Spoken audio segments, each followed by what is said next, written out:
d'expression et de pouvoir.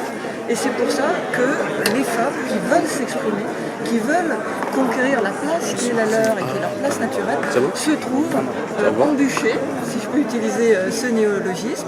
On les empêche de progresser parce qu'en fait, on veut empêcher la prise du pouvoir par les femmes, qui n'est pas une prise de pouvoir totalitaire, mais simplement la place qui est due aux femmes.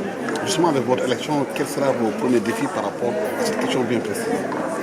Alors, le premier défi, ce sera de joindre la parole aux actes. C'est-à-dire que trop souvent, en ce qui concerne les droits fondamentaux, les libertés, les droits des femmes, entre autres et en particulier, on se contente de mots.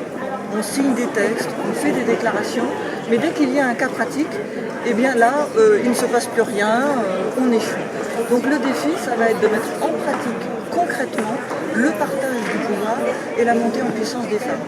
Déjà, le Bureau international de l'UPF est extrêmement ouvert, on a plus que la parité, et on a dans de nombreuses sections des femmes présidentes, vice-présidentes, et on va leur permettre de s'exprimer, mais aussi d'imprimer leur marque, leur permettre de contribuer à l'évolution de l'UPF pour le bien de l'intérêt général. C'est important de s'écouter pour essayer de construire un entendement commun de la question du leadership des femmes au sein des médias et de voir si on peut imaginer ensemble des propositions et des solutions pour que les choses changent concrètement pour la plupart des femmes dans le monde.